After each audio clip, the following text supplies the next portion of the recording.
It's not a bird, it's not a plane, it's Superhero Slate. It's a weekly podcast where we talk about everything that's great. Like movies, TV, superheroes. It's superhero. Oh, hello everyone and welcome to Superhero Slate, the show where we run down the latest superhero entertainment news. We love TV, movies, and superheroes, so let's talk it all out.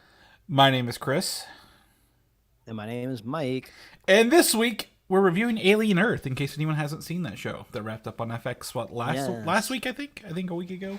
I think I'm Chris a week is behind. Caught up. Yeah, it is. And in my, as Mike will know, my drunken stupor just now, I also cut off the intro, so I'm going to have to fix that in post. Did you know the Russo Brothers are rustling our jimmies, Mike, on Instagram? Is that a phrase people still use? Is that a phrase? I think so. Okay. Well, we're using it, and we're people. That's right. They're Russo and our jimmies. I'll show myself out. The Simpsons are returning to theaters in a few years, and more. Yeah, we got a different energy to today's podcast. We're recording in the middle of the weekend on a Saturday. That's right. Chris is still in a weekend party mode. Took a shot of something that I don't know what it was. It's banana pudding mixed drink. It's 15%, folks. I just took it right before we got on the mic. The answer still doesn't even tell me what I need to know. No. But so he's already half in the bag here. Right. I just got back from a pumpkin patch up in the hills in hill country, and we're here to talk about what we truly love, which is anything that's on a screen. Right. We're screen boys. It's true, and you've queued me up for our first thing I want to talk about that I did. Marvel Cosmic Invasion, the 2D side-scrolling fighter by the people who made Shredder's Revenge, is coming out later this year. And to celebrate that, I guess, they've put a demo up on Steam for PC players. And using that handy Steam Deck that comes out twice a year, Mike, because you never know when you're going to need it, I was able to play through that demo, which is the first level, essentially, is the vibe I get from it. There's not a lot of narrative context.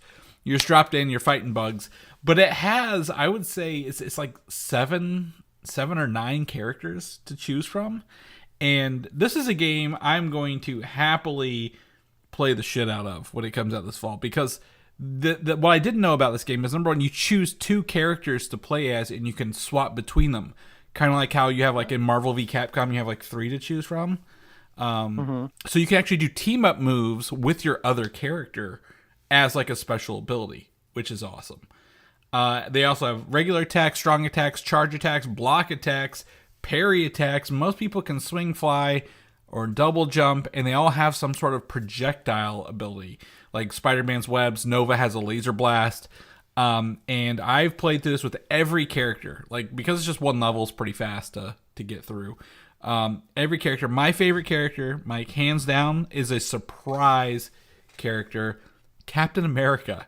The guy who literally just punches and, literally punches and throws his shield, can block with his shield and deflect projectiles back to oncoming, like, the bugs who are, like, spitting stuff at you. And I absolutely just played the hell out of this dude. I just looked up the characters. Currently there will be 15 characters.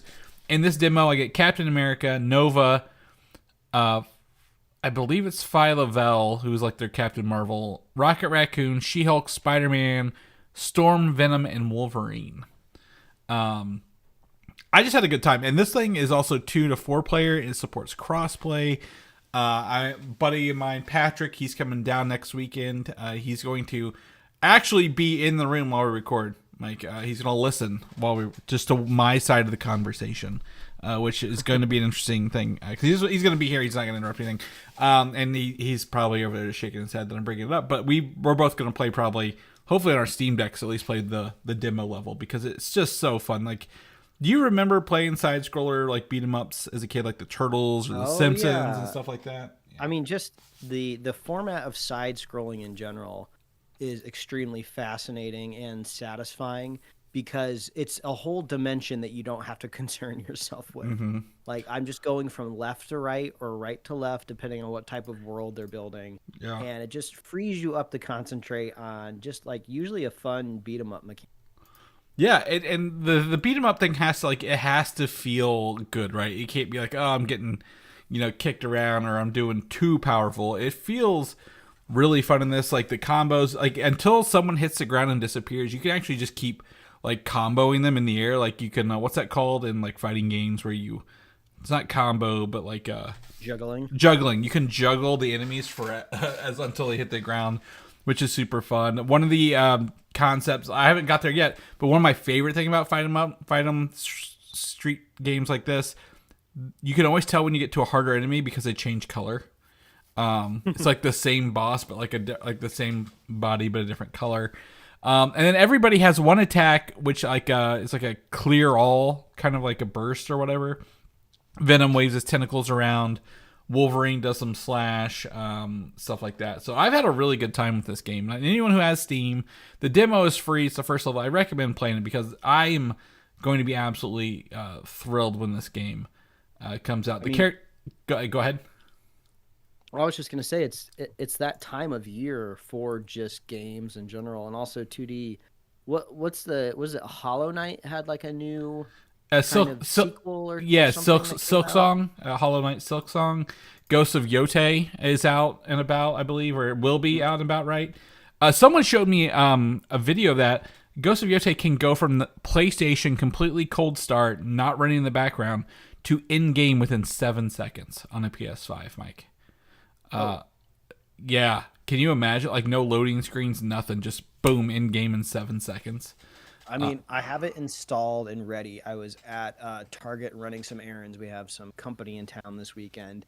And I was like, oh, this is the first time I've just casually been wanting to like buy a game. So I picked it up, but I can't play it yet. I've only had time to install it. So yeah, that's fine. Maybe by next week's episode, I'll be able to share some thoughts on Yote. Yeah, no, absolutely. I love to hear it. And the other, what was it? I just had like all the games. Oh, it's Mario Galaxy 1 and 2 for Switch 2.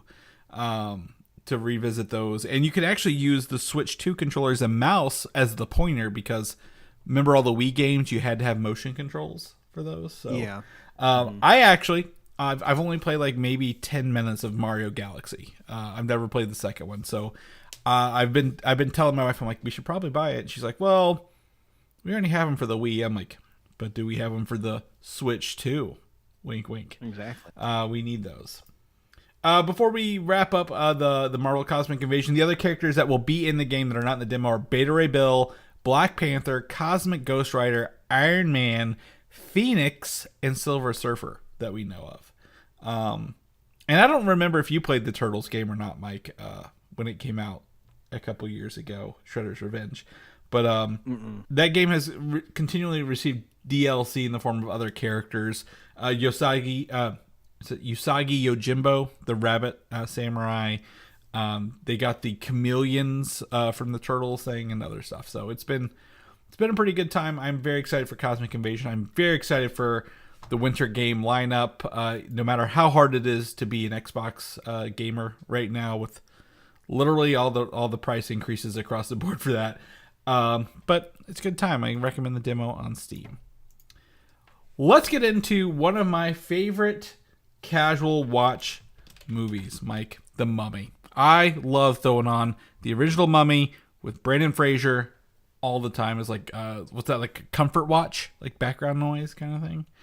One of my favorite lines from the movie I use all the time is whenever Benny says, "Looks like I got all the horses," and Brendan Fraser's character is like, "Looks like someone's on the wrong side of the river," kind of thing. So, absolutely love it. The rumor is Universal is interested in Brendan Fraser returning as Rick O'Connell in a Mummy 4, I guess it would be. And previous rumors, and the scriptwriter was actually lined up for a prequel to this, but all the new news leans into a sequel, and all the Mummy cast were at a Comic-Con earlier this summer as well. So, hype, yeah, Mike. I mean, yeah, the Mummy movie soars on the charisma of Rick O'Connell, and I'm honestly surprised I never even kind of thought about this, and maybe other people didn't as well, because kind of when Brendan Fraser came out of retirement, his kind of like his big celebratory kind of parade was about the movie like The Whale. The Whale. And he was playing like a gigantic man, and I think people thought like his kind of action hero days were over, and no one was even considering a return to the Mummy.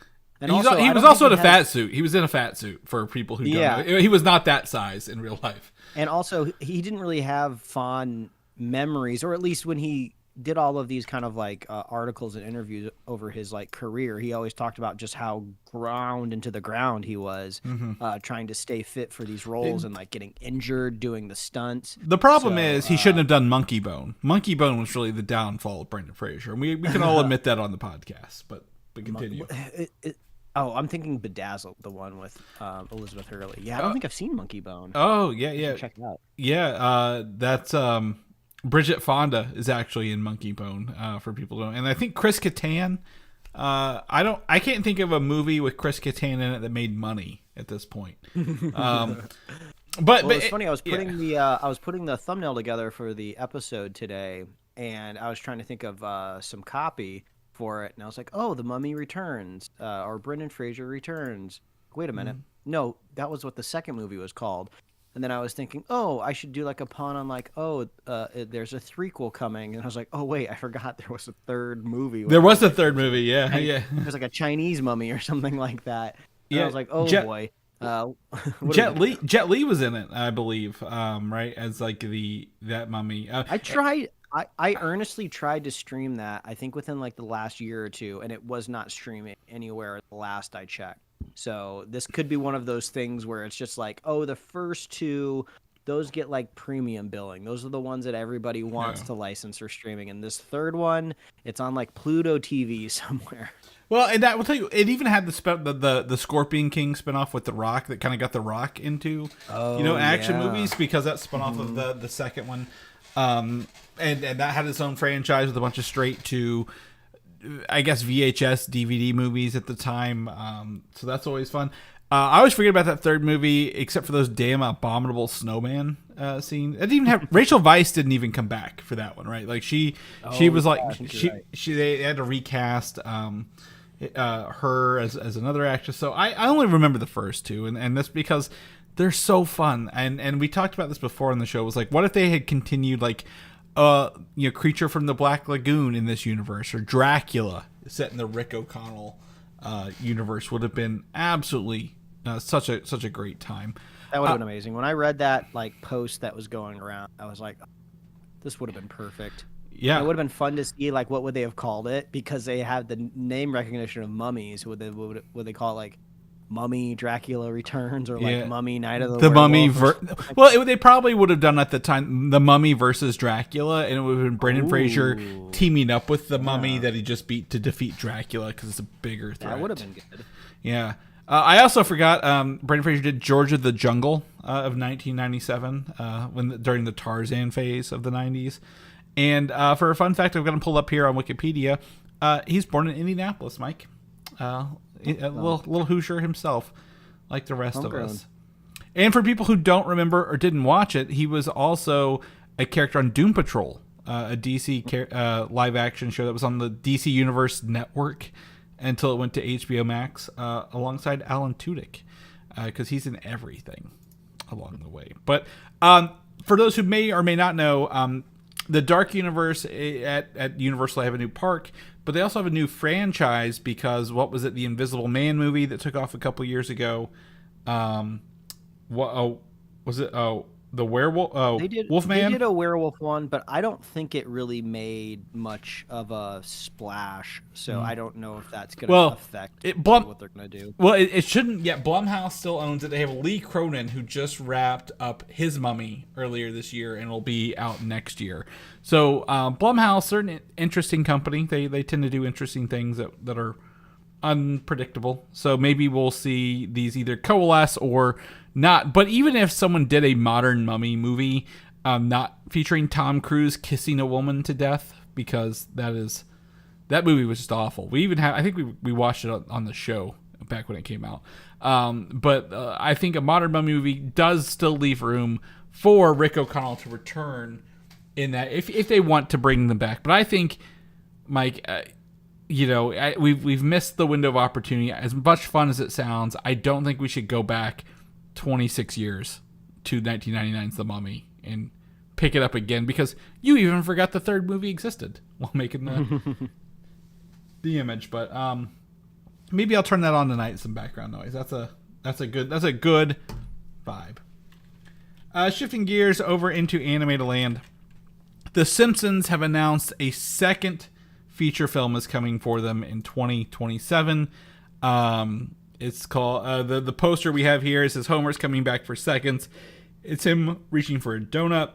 The first movie came out 20 years ago, and they always said they wouldn't do a movie for another 20 years, and I think they're about to hit that on the nose, whether that's intentional or not. I like the first Simpsons movie. When I think of the Simpsons, I think of like a couple original episodes, some Treehouse of Horrors, and the movie. What's your vibe on this, Mike? A show you haven't watched in decades, I'm sure. Oh, well, I'm one of those like diehard like OG Simpsons people.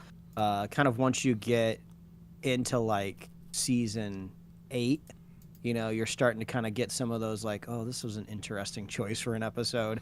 I know some people like kind of like round up to season 10 as like the golden age, but like I'm like hardcore like first 7 seasons like probably built at least like a quarter of my personality. Yeah.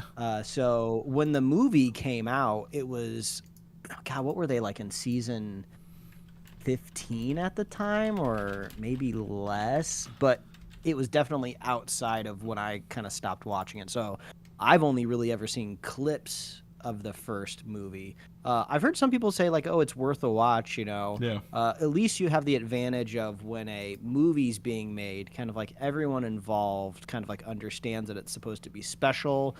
Yeah. They can think about it longer, develop the jokes and, everything long. But yeah, I don't know. I feel like I could easily not watch this. I really enjoy the first one. I dropped off in the 2000s for The Simpsons as well. The movie, it's got a higher production value. It does tell a special story. It's not like it's a longer episode.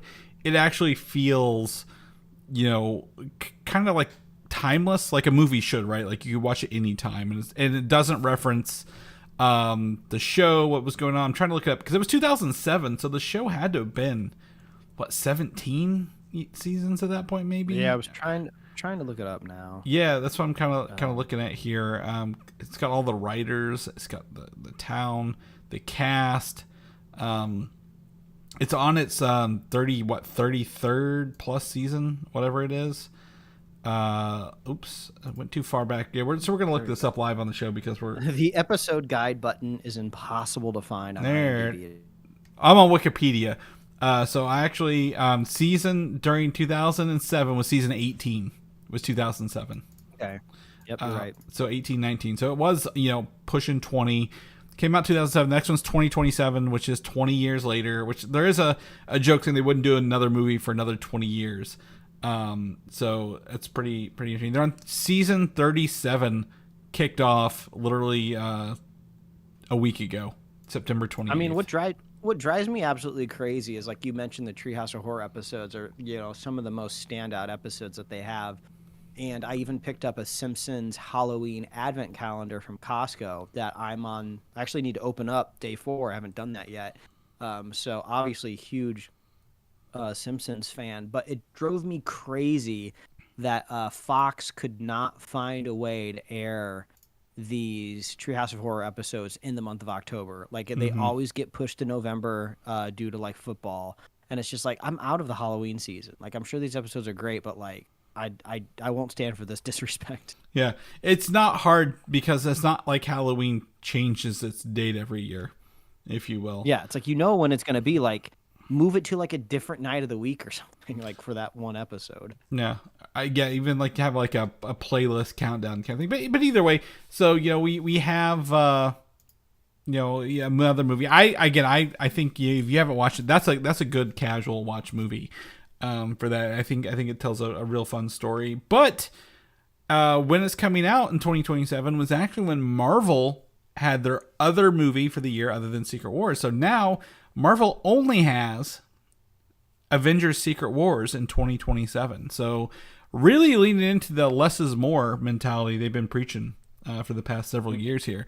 Deadpool and Wolverine was the only other year we only had one movie. This is one full calendar year between Doomsday and Secret Wars. We'll obviously have some TV series and some other probably one-offs along the way, but that to me is surprising. But at the same time, that just puts that much more pressure on Secret Wars to kind of perform, if that makes sense, along the way. So, all in all, as they say in South Park, the Simpsons did it. So I guess we don't have anything to worry about because they're taking over 2027. But let's talk a little bit about Avengers Doomsday. And we talked about at the top of the show how the Russo brothers are rustling our jimmies, Mike. I'm reading right here in my notes. They shared a set photo just like they did back when they were working on Infinity War and Endgame of one of the Russo brothers. I think it's Joe or Anthony. I don't know which one. In the middle of a very staged scene, if you will. He's looking at like his laptop or a notepad or something. And everything's black and white. It's got the blue/green screen, some scaffolding that looks like a tilted thing. A lot of people are leaning into an AVX kind of scenario here. That everything's spelling AVX. Some people said it's Wolverine returning. Some people say there's a cloth on the left side that's Doom's cape if you enhance it. I don't know what to take out of this, Mike. What's your read?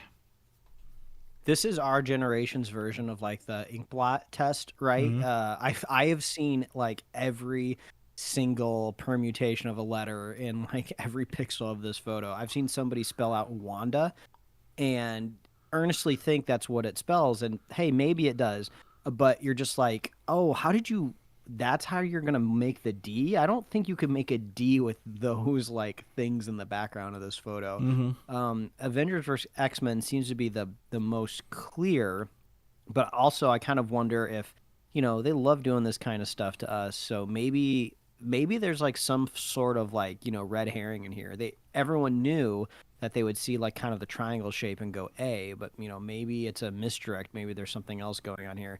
But I think the thing that's most interesting here, and nobody really seems to be talking about it, is when they did this before, it was because they were not revealing the name of the last Avengers movie, of Endgame. They were leaving it a secret, and then I think even, if I recall correctly, even the very first teaser trailer for Endgame wasn't called Endgame anywhere on the YouTube. They didn't even reveal it then. Avengers, yeah. So that was the whole secret. So, but we already know the titles. It's Doomsday and then Secret Wars. So unless they're stating that maybe the title will change, or if we think this is AVX, are they trying to hint at like, oh, the plot or like the synopsis of maybe what Secret Wars is going to be, or maybe what Doomsday is setting up? I don't know. I mean, AVX is probably one of the more recent iconic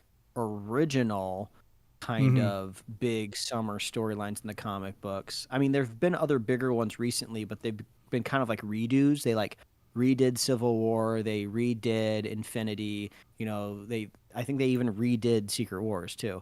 But AVX was kind of like their original, like a new original story, so it would kind of be ripe for the picking.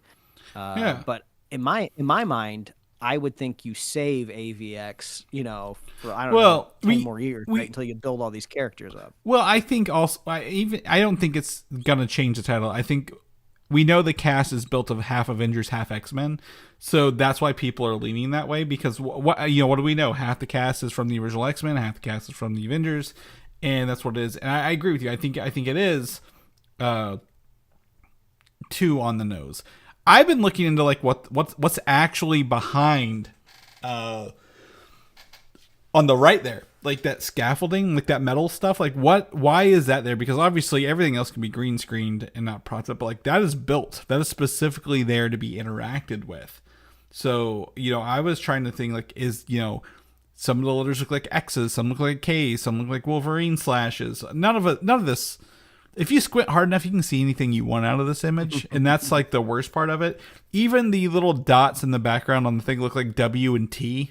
If you look at them, like if you connected the little pluses. So to me, there's nothing to read out of this that we won't find out until December of next year. Right? So like we are still a long, long way away.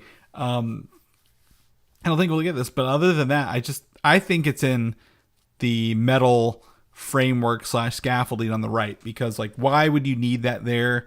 Who's interacting with it? And kind of where's it placed right along the way if they're filming. So I don't know if anyone else has any ideas to listen to, any rumors they want to toss our way, shoot them our way. We'll definitely share them. The other rumor this week is that a first teaser for Doomsday will be coming with Avatar Fire and Ash in December, and most likely be an in-theater only experience for a while. There will be bootlegs and stuff, but like the official one will be in theaters only, like Avatar and the Odyssey did earlier this year. Do you think they would do something a year early like that, or is that wishful thinking? Could I get any more hyped for another Avatar movie? Mm-hmm. I mean, they're just they're begging me to go to the box office. December's a busy month for me. We're always traveling for the holidays. So I hope I can be there, on, an opening night or opening in some way. But like that Avatar movie's going to be like 18 hours long. So I'm going to need like a whole freaking day to do that. Yeah. But that's fun. I love that exclusivity. I'd rather them do that than like hype it up. And then usually what happens, like the trailer comes out like Monday, before the movie comes along, and it's just like, oh, okay. Well, so yeah, it's still the thunder from it. Yeah. Well, yeah, they've done that for like a couple movies. The Avatar ones lasted several weeks, and I think that's cool. Like, I still would want to go see Fire and Ash. So like I don't think it's going to help sell tickets. We're not watching the Phantom Menace trailer in 2000 or 1998. And then like leaving the theater as fast. So I think there's a lot of opportunity here. I'd love to see it, and hopefully this is true. If not, this is probably a teaser I would almost 100% put money on for Super Bowl 2026. Like I think that's it. Yeah. For awareness, right? I think to pass the Mike's mom test, it'll have to be early and fast, and they've got a whole year to push the movie. So we'll see about that. They'll have to get that teaser up before the halftime show. Yeah. So it sounds like the halftime show is going to alienate a lot of people. Yeah. What year has it not done that? So, if I could stand on a soapbox, Chris, for just 1 minute here, and just tell people it doesn't even matter who the Super Bowl halftime performer is. They are programming two separate events that happen to be airing at the same time on the same channel. Like, they are not worried about the football fans dipping because they are there to watch a football game. The halftime show is a whole nother program, right? They are getting extra people to watch a football game because of the halftime show.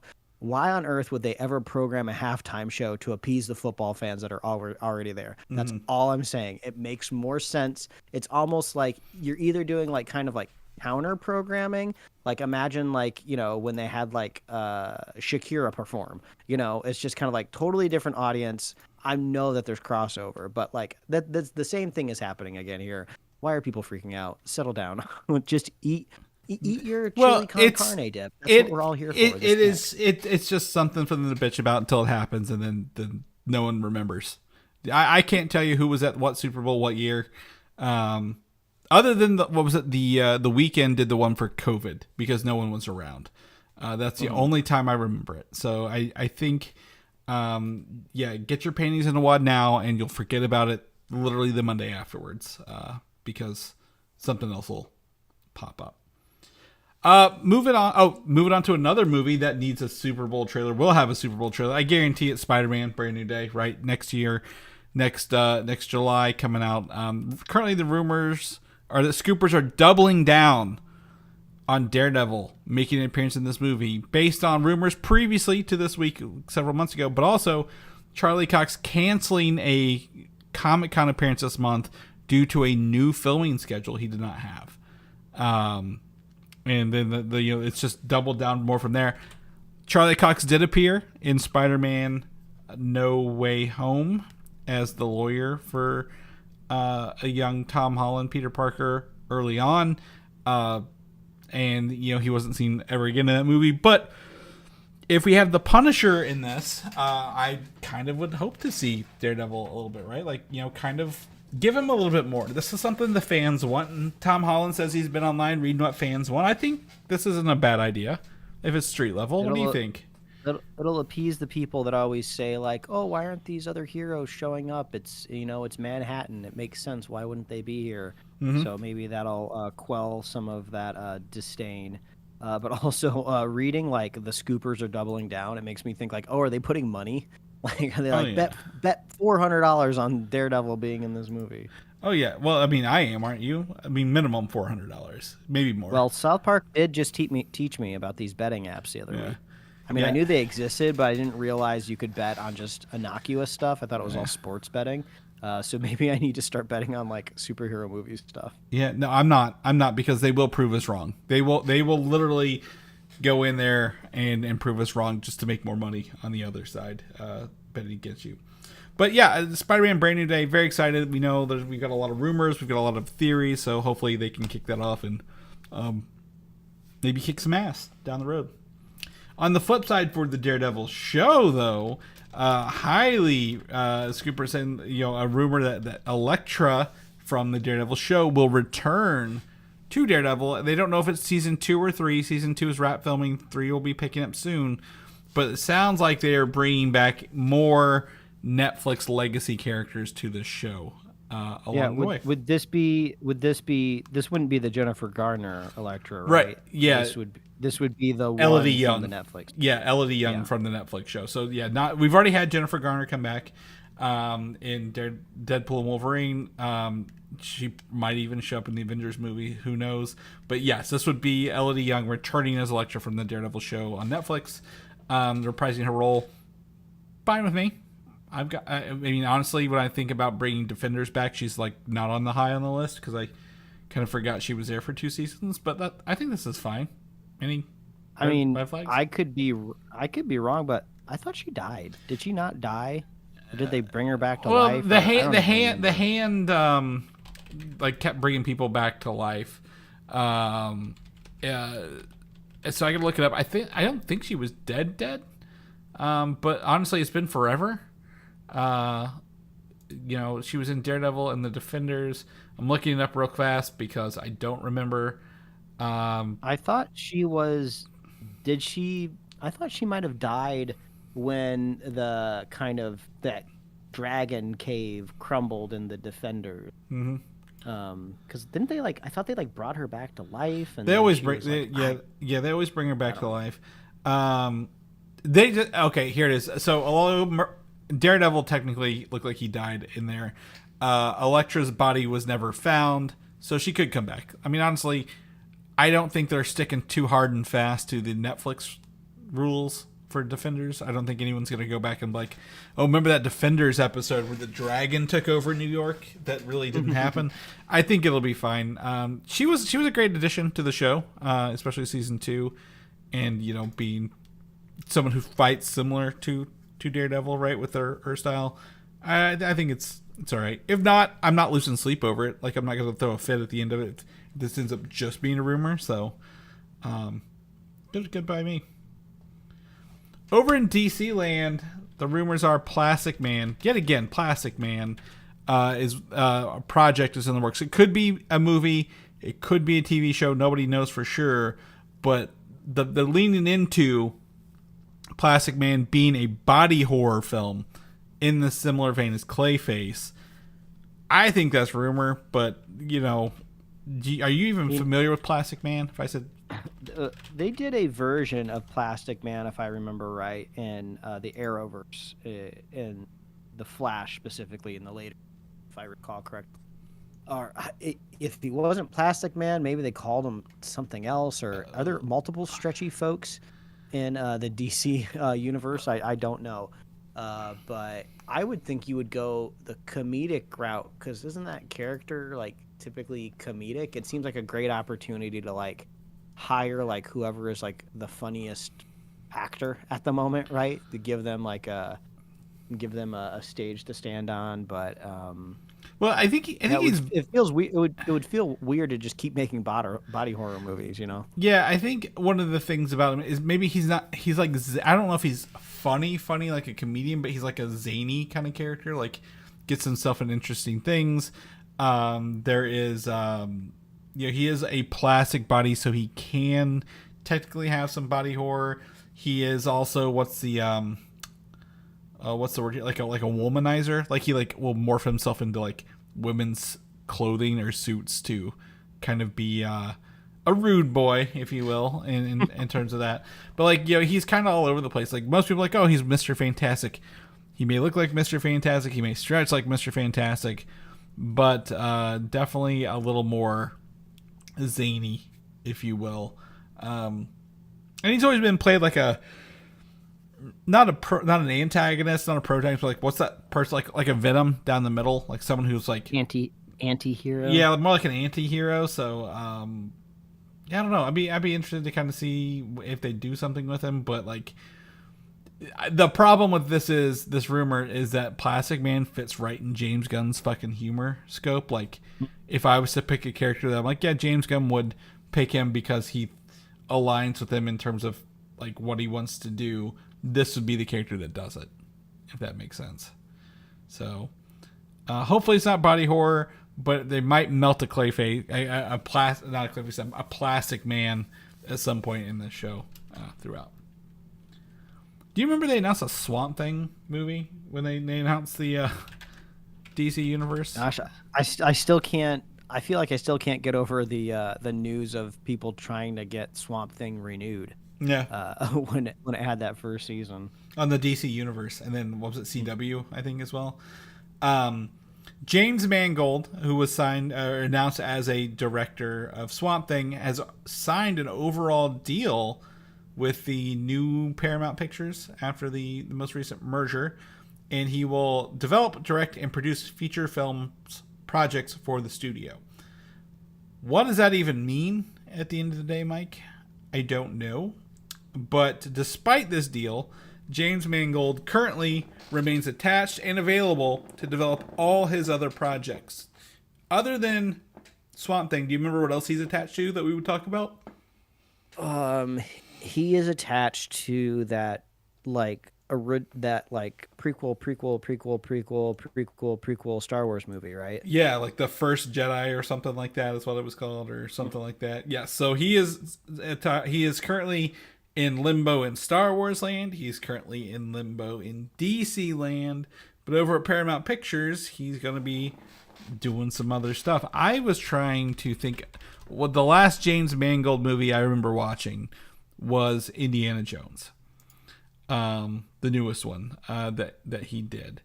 And I was trying to see what else he's done recently. A Complete Unknown, which was last year's Timothée Chalamet picture about Bob Dylan, and currently he has nothing in the hopper, except for those other movies we've talked about. Do you think when a person like this, James Mangold, who is a name, who signs to a studio, who did this? The other J.J. Abrams did one with Warner Brothers that never came to fruition, as well. Like, why do you think studios do that? I guess because like that's a big risk to not really do anything, and I've never seen one of these really come to fruition. What do you think? I think they just love throwing money around and just holding their position and waiting to see what happens. There's I would love to know how much percentage of a studio's budget is allotted for just stuff that they'll never make, but they just don't want anyone else to hold on to, whether it's like talent or specific projects, because that's got to be like so frustrating to just be like wrapped up in a whole studio. It's interesting to see like kind of like Paramount seems to be invigorated because I thought Skydance bought Paramount, so I thought they were gonna like merge into like one company, but I guess maybe they're keeping the Paramount name. I don't know. I'm confused. I don't know what's happening, but it seems like Paramount's making moves. Didn't they also hold the Transformers rights as well? Hasbro has that. I don't know. So I don't know if they're holding on to. It's been that, it's been distributed by Paramount, but it has been produced elsewhere. If that makes sense. We'll see what Paramount does. Yeah. I saw slight entertainment related news. I saw that what was it, Lionsgate? They had that partnership with one of those AI companies last year, where they were going to use all of like Lionsgate's library to like build like an independent LLM that they would control all of the data and the information copyright for. There was like an update like in the last week or so where they're just like, oh yeah, we can't get it to make anything good, which is kind of crazy that a whole catalog of a studio is not enough information to get it generating anything good. Like the only way to get AI to make something that's useful is it just has to use the entirety of the knowledge of the internet to like generate something that you'd want to look at. But it's not generating anything new. It's just generating things that already exist out of there, which I think is the fatal flaw in assuming it's making something new. But it's like, it's like it all goes back to that episode of South Park yet again, where Cartman's in the Osimo box and he's just making Adam Sandler movies because that's all he can think of. And that's it's probably all it's been out with. And I looked it up. Paramount Skydance is the name of the company, and it just says Paramount Pictures, and then underneath it, a Skydance Corporation is what it's called. They didn't really change anything. Well, I guess it's probably the NBC Universal Comcast DreamWorks kind of merger where nothing's getting renamed. We're not calling anything new. Yeah, that's pretty much it. But yeah, so I think, to me, out of the Gods and Monsters, we've only had like 2, maybe 3 projects come to fruition. I think, it was more of a wish list than an actual game plan. So we'll see if any of these come to fruition. With the Swamp Thing still weird. It's such a interesting project that's been tried multiple times. Even Marvel's Man Thing from the 2005 Sci-Fi Channel movie is awful. Other than this one guy who yells Rodney every time he's looking for his friend Rodney. You could just find a whole clip of online him just yelling Rodney online. It's pretty funny. Back to Pandora. We're going to talk Avatar for a minute here. James Cameron has been on the record this week to say that he 4th and 5th movie are not guaranteed in the Avatar franchise yet. I think there's like a contract renewal in there, so he's probably playing coy until the 3rd one comes out. But if he does, he already has a plan for it. They will be essentially one story together. 4 and 5 is like one story, kind of like how 2 and 3, The Way of Water and Fire and Ash, are one bigger story. I don't bet against James Cameron, Mike, right? Like we've talked about this. Like he is continually surprised us with sequels. You're familiar with his story on how he got Aliens, right? Which will tie into our next review of Aliens. Do you remember how he got Aliens from the company? Did he take like a big pay cut or something to do it? No, quite the opposite. He went in to the studio, wrote Aliens, and then put a dollar sign on the S to show them that they would make money out of Aliens. Yeah, so I think we don't bet against James Cameron. I think if he wanted to even be like, to hell with you, Disney, I'm gonna make my own Avatar movies, and like did them on his own at his own volition, he could easily make 4 and 5 and still be a billionaire or millionaire, whatever he is when he's done with this, right? Like I feel he would, but I've never seen someone do 5 movies like this. I mean, it's interesting from a narrative point of view because, I mean, Way of Water, the second one, is kind of a standalone movie. Like, I mean, we only have 2 data points to go on, 2 films, but they each kind of come from the point of view of just like, oh, the same humans keep showing up, but just kind of with like different kind of motivations, right?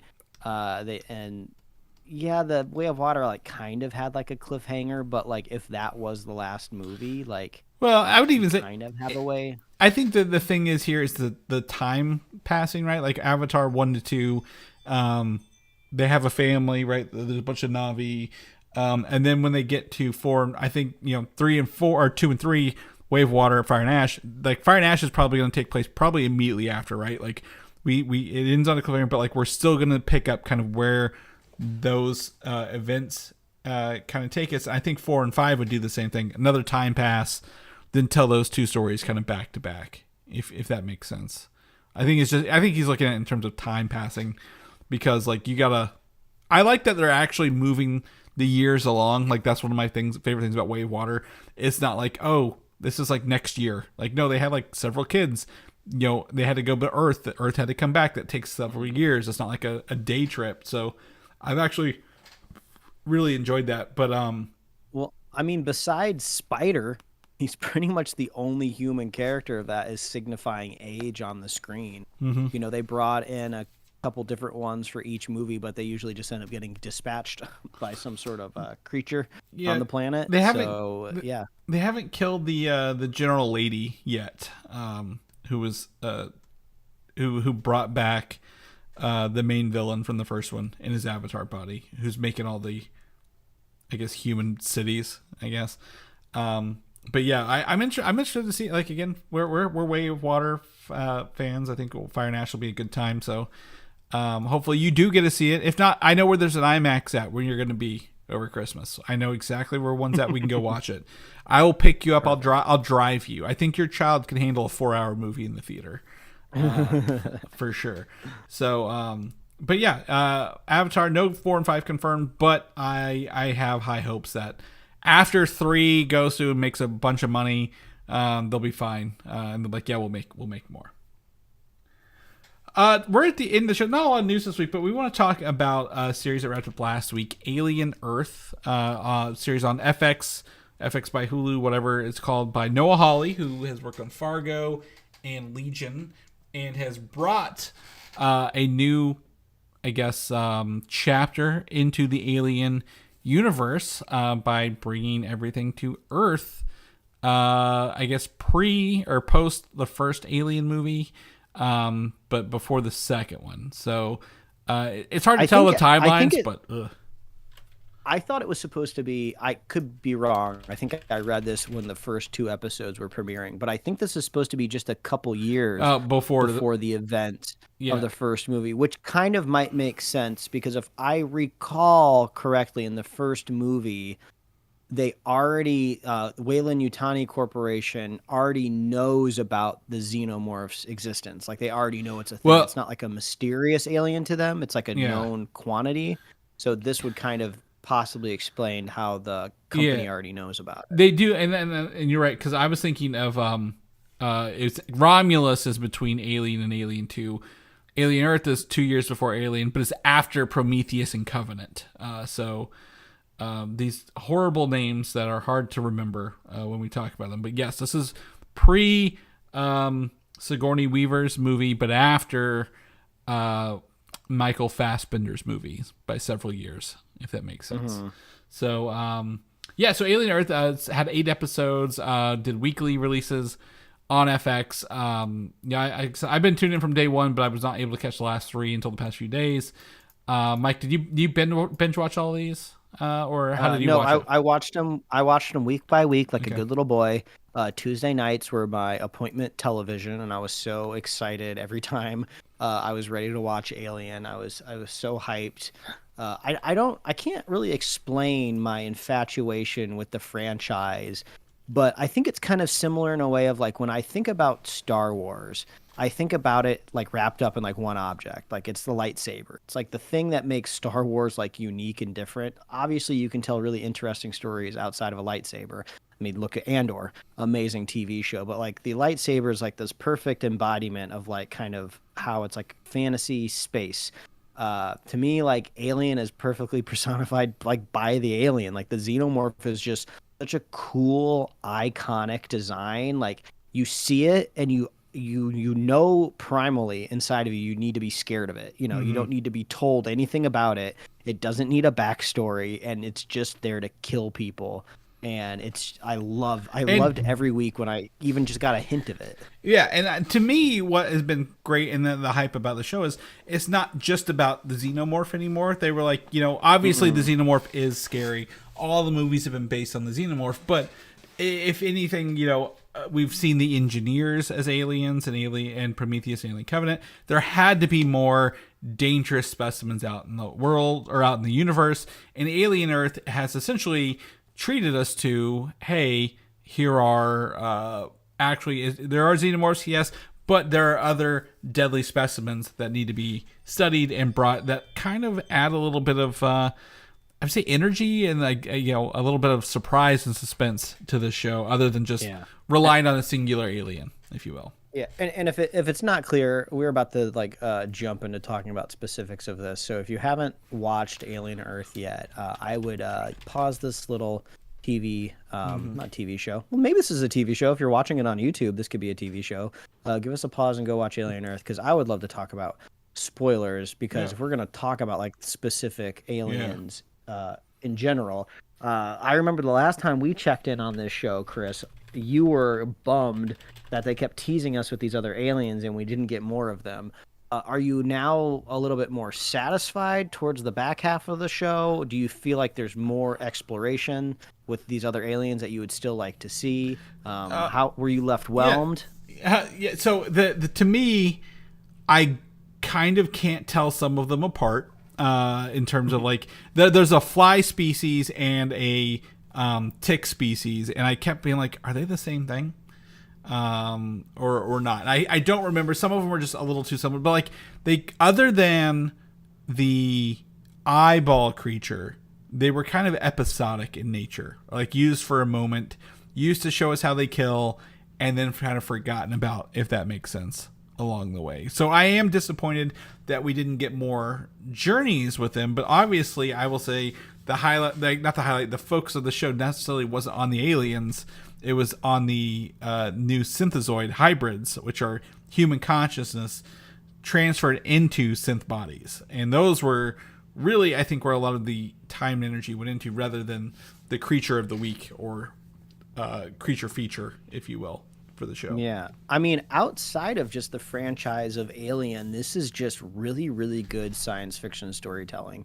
They do exactly what you're supposed to do with science fiction, which is kind of tell an equivalent of what's happening in the modern day, but wrap it in something, interesting and eye-catching, like the future or science fiction, right? Some might look at our world and think we're barreling towards a future where just 5 mega corporations control everything, right? We're looking down the barrel of AI, and we have they are literally making artificial intelligence, or putting intelligence into the artificial, and it was fascinating. You're totally right. It carries the show. Like, this first season is about what is it to be human? Can you transfer your consciousness? And then also, we're lucky that you've transferred your consciousness into something that won't get attacked and mauled by an alien, which was really, really smart. I don't know, technically if some of this stuff lines up perfectly, because I swear I remember like a xenomorph, attacking a full synth before and like mutilating it. But maybe I'm wrong. Yeah. But if they had to kind of rewrite the narrative a little bit, they did it really, really slick. I think it was in maybe the second episode, where they kind of say something along the lines of like, oh, it can like sense fear. So like, yeah, like a robot, doesn't have a reason to fear it. Or you could even like put your own headcanon in it. It's just like, well, this is a beast that wants to hunt. Like, what a bear doesn't have an issue with a vacuum cleaner, right? So I think that just worked really well, of like, oh, you can create a character that can exist in the same space as a xenomorph, which was really cool to kind of see the character of Wendy be in the same room as the xenomorph. That's like a type of scene that we've really only ever been teased with. I think it was Alien 3, when Sigourney Weaver is on like the jail cell planet, and there's like this connection between the xenomorph and her. to where she gets like spared. So there's a lot of fun exploration here, what you can do with the xenomorph. Yeah, absolutely. I mean, yeah, a little bit. Overall, I'm going to tell you, I really enjoyed the first half of this show, but I feel like I'm missing an episode. There's something wrong between episodes 5 and 6 that I can't draw a line between them, and I think there's more of the show on a cutting room floor that we didn't get to see, like a 10 episode order of this, because it gets to the end so fast, and I'm like, they're just doing this stuff. I think the ending for me really, to be honest, Mike, I'm gonna say didn't stick the landing for this show, but I think I think it just moves too fast for me, because like we're going from like, okay, what's it like to be human, you know, the implications of these, you know, kids literally in bodies. If I have to hear them say I'm not supposed to tell one more time, I was gonna flip a goddamn table over, Mike. I think I told you that already, but I think there's a lot to be desired, because I want to see the Lost Boys, if you will, right? The Wendy and the Lost Boys, the kids. What were they like before they were put in their synth bodies? Because that would determine their personalities, rather than them just saying we're kids in adult bodies the whole time, if that makes sense. Yeah, I wouldn't argue with you with the rush pace of the ending. I thought it was kind of strange that they would go out of our way to tell the audience so many times this season that Prodigy has these aliens, these specimens, this property.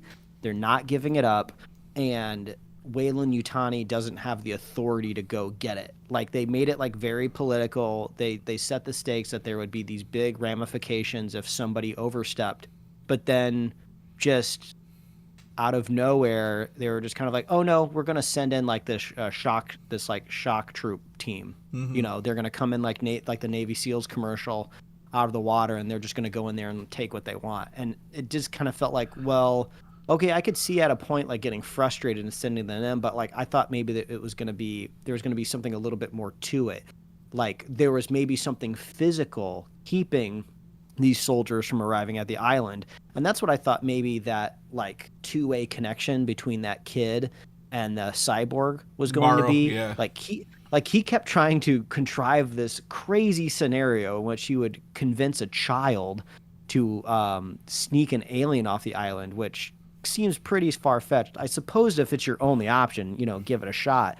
But I thought it would have made more sense if there was some sort of like, maybe not force field, but maybe there was like some sort of like buoys out in the water, or there were minefields, or like something that would physically keep troops from coming in, and then you could get him to go deactivate it. It seems maybe a little bit more streamlined to get that to happen. You know? Me, it was maybe more of a hidden island than anything else. Like we didn't know where it was, and maybe he could have found out where it was, and that would have been the easier way to do it. Mm-hmm. Because it seemed like it was hidden, but it really wasn't. It kind of felt, once they got out of the thing, it felt a lot like the Jurassic Park island, where they're all just trying to get to the docks, but nobody knows where the docks are. You just have to keep walking. And also when I can't forget he was an amazing actor, the guy who played the cyborg for Weyland-Yutani. I liked that guy's performance. He did a great job. Morrow is the name of the bot. I think his name's like David Babu Sise. Babu Sise. But Morrow is the name of the character. Yeah. But speaking of rushed, it was really odd when he just all of a sudden like walked into the Prodigy research facility. I was just like, oh, dude, you're just walking in the front door. Like you're like in the lobby. Like we've kind of shown that like this is a very high trafficked area. Like, do you not have any sort of advanced plan? And then he just immediately gets captured. I was like, oh, I thought you were smarter than this. Yeah. And then, you know, he eventually kind of like finds a way to escape, but this wasn't his plan. So I think that does kind of factor into the rush part of just like, dude, I thought you were the one with like the master secret plan. Well, I wouldn't say he's a master plan. He was very focused. I think, to me, my favorite characters are, again, Morrow and Kirsch, the synth played by Timothy. Yeah, Timothy Elephant. Like those two together, like were my favorite characters out of this whole show, hands down. Like you know, one's a cyborg, one's a synth. They have like they're out for each other. Like Kirsch is playing along, and he knows about the conversations. He's helping them get the alien off. Like his curiosity is pushing this along, and I loved that duplicity of him. Like he's like doing things for Boy Cavalier, who plays a very easy to hate character. He did a really good job with that. Oh, yeah. That is kind of a little bit of a frustrating thing of like, I was almost for certain that this dude was going to get his head chomped off. I was hoping the eyeball would make poetic justice that he's like, I'm going to give you to somebody weak, and then it ends up taking him over instead. Yeah. But the eyeball and the other creatures are like just as good of characters as Morrow and Kirsch to me. I love watching the eyeball take over the sheep and like actually planned out to kill the bot. And a surprise move, Mike. Most shows would be like, well, he was just stupid and went in there, but they watched the cameras and like, no, the eyeball actually killed the one kid, locked him in with the fly. They're like, no, this thing is too smart, and he did it on purpose. Most shows would be like, well, he's a young kid and he's stupid and shouldn't have been in there, but they actually went through and told us what happened, and I'm like, that's different. Like that's not predictable, like a normal show would do. I'm just going to go ahead and say it. I hate that Wendy would talk to the alien. Not the fact that she can talk to the alien, but how they portrayed it happening looked really weird, and it was obviously ADR'd and felt really fake. I didn't like it, and it's more about the production of it rather than the results of it, I guess. Yeah, I suppose I didn't have as big of an issue with it, but I think it could have been equally as impactful if there was no sound, like if it was almost like telepathic in a way, but then you're kind of like leaning into like almost like mysticism territory, so maybe they wanted to avoid that. I mean, speaking of that connection, in my mind, I'm imagining like a 3, 4, 5 season arc where like Wendy becomes basically the villain, right? You know, you can already kind of see it happening. She's becoming detached from her humanity. She's almost kind of like the Sentry in that third act of Thunderbolts, where it's just like, I'm all powerful. Why would I even care about your feelings or what it is, you know, to be human in a way? Why would a god even worry about your problems? So I'm almost kind of imagining this really badass. I mean, Noah Hawley loves this like intense, like rock, like metal, like new metal music that he puts at the end of every episode. Like I'm imagining like a heavy metal cover. By the end of this series, where it's like Wendy, she's just like drenched in some sort of like just like super gothic apparel. She's got like a giant fully like grown like xenomorph at the side of her throne, and she's got like these generals around her. It's gonna be like, that's what I'm imagining. It's gonna be like sick. It's gonna be brutal. It's gonna be crazy. I don't think they'll get her that far because she's a child. She doesn't understand what she's doing right in there, and I don't think they'll get her that grown up. But to me, it's gonna be like something's gonna have to take her out, and to me, it's her brother is gonna be the one who has to end her, because like you can kind of tell at the end, like, you know, he's like, this isn't right. Like, you know, nobody's winning in this situation. He's only choosing the lesser evil along the way. As much as I liked every song that they chose for these episodes, it was real fucking James Gunn energy to be doing that at the end of every episode. Because I want to know the point. Like, what's the point? I get it. It's fun to put your favorite songs at the end. But, like, these are, like, 90s or, like, early 2000s, like, rock songs, right? And this is supposed to take place, you know, 2099 or something, or, like, down the road, 2190. So, like, I was trying to figure out, like, what's the theme with these songs? What's the big reveal of the music that we're going to get? Like, what is it? Like, is there somebody else, you know, pulling the strings, and that's the music is like everything we're seeing from their point of view a little bit? Because I did call the old guy was a synth very early on. I'm like, that old guy is very well put together to be a person and being told what to do. So I did call him early on. You know, the kids, I don't give two shits about these kids in these bodies, because we don't know who they are or what they mean. I couldn't tell you their fake code names, Mike, because that's how little time we spend with them. And I wish we had more about who they were as children so we could understand who they were as adults. I don't know if we talked about it on the show, but there's that one bottle episode in the middle which shows us the original ship who got all the samples, or I guess aliens brought back. I want to see more about how they captured those. I think that would be really fun, and kind of what planets did they thrive on. Yeah, I think there might be a good chance I would watch a second season, but like the back half of this really felt not cohesive, and I don't know if it was a rush production issue or if they were trying to pull it together, but like something about it wasn't coalescing for me, and maybe it's because like it's tight. Like, did you remember her brother had like a team, like a squad with him when they captured him until the end episodes? I was like, oh yeah, until they showed up on the boat. Yeah, they were like, oh yeah, they're here. I'm like, oh yeah. Didn't that one get shot or something? And then like one of the bots got shot in the next episode. She wasn't shot, like the redheaded girl. I'm like, there's something missing. Maybe, and I don't know what it is. Maybe the 10 episode theory is holding strong. Then I feel like something was kind of condensed here to get it out the door quicker, but at least we have the advantage of it seems like we can agree that we liked this first season, and when the second season gets started, it'll be picking up, I would imagine, from a cliffhanger. We were very much left on a cliffhanger in a way. And the synths, or whatever we're calling the humans transferred into robot bodies, I guess hybrids. Technically they're synths. They're hybrids. They're hybrids. Yeah. But really, in the sense of the word hybrid, a cyborg fits that definition better, because that's literally hybridization of like man and machine. But now everything's unshackled. Like these kids, they don't have to act like kids anymore if they don't want to. Nobody has control over them. They seem to be detaching themselves from humanity. They're gonna act like kids because they don't know any better. I think is the thing.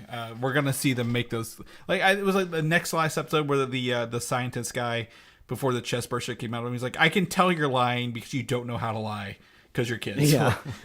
So just tell me what it is. But I think to me it's I want to know about the other organizations, like the other corporations on Earth. Right? There's 5. We've seen Wayland Yutani. We've seen the Boy Cavalier. Who are the other 3, and will they get involved in this? Does this affect their money?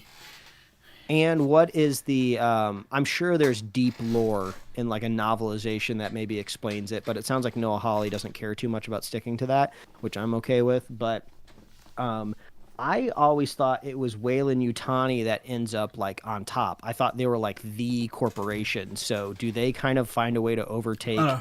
all of these other corporations on the planet, or do they kind of become like the de facto number one? I don't think that's ever stated. I think they're just the ones that we were dealing with as a mining corporation. Because the Boy Cavalier, they say he's the newest organization. The people in space, because they take 80, like this ship who crashed was gone for 86 years. They didn't even know about Boy Cavalier appearing and creating. So like I still think maybe Wayland Yutani may have been one of the first ones who sent everybody out, but like since then the world has changed and they just don't know until they show back up along the way.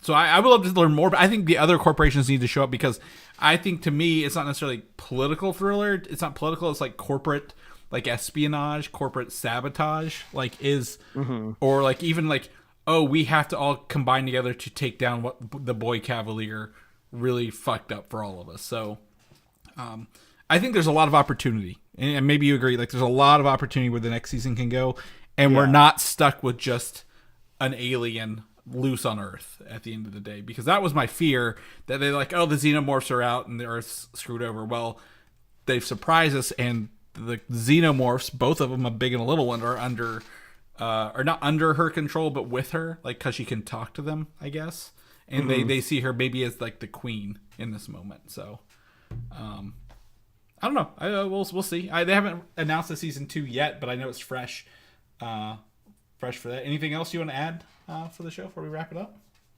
I'm excited to see what they do with it. If she kind of has this ability to talk to them, you kind of don't have to worry about a xenomorph being like a rogue agent.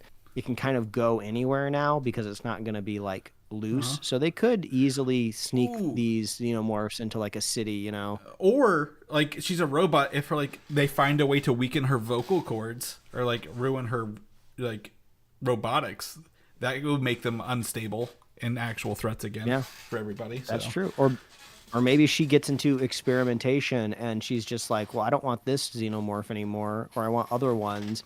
I'm gonna like like slap a face hugger like onto like a panda bear or something. And we're gonna make a weird panda bear hybrid. Yeah. I don't think she'll get that far. She was very like humanizing of them. She's like, no, they're poor creatures. So we'll see if they get that far. But I think if she loses control, that's where the next step is. What does she do when they don't recognize her? Right? Because they're just killing creatures. All right, Mike, if people want to know what you're up to, what you're doing, where can they find you at, buddy? Yeah, they can read my webcomics at pickledcomics.com, liferewardsrisk.com. Chris, people want to catch up with you. Where can they find you? You can find me on Instagram, FallDan87, or video game systems of the same name. People want to know more about the show, what we're doing, where we're at, where we come back every week. Where can they get all that goodies? Yes, just head on over to superheroslate.com. That is a website. It's something that you go to in your internet browser that also exists on your desktop, but also your phone too. It's not just all inside of an app or a social media platform. Superheroslate.com or on Apple Podcasts, YouTube, Spotify, wherever else you love to listen to fine podcasts like our own. We got merch at superheroslate.com/store. We love hearing from you. Let us know what you're watching, what you're listening to, what you're playing. What do you want in a second season of Alien Earth? We'd love to hear from you.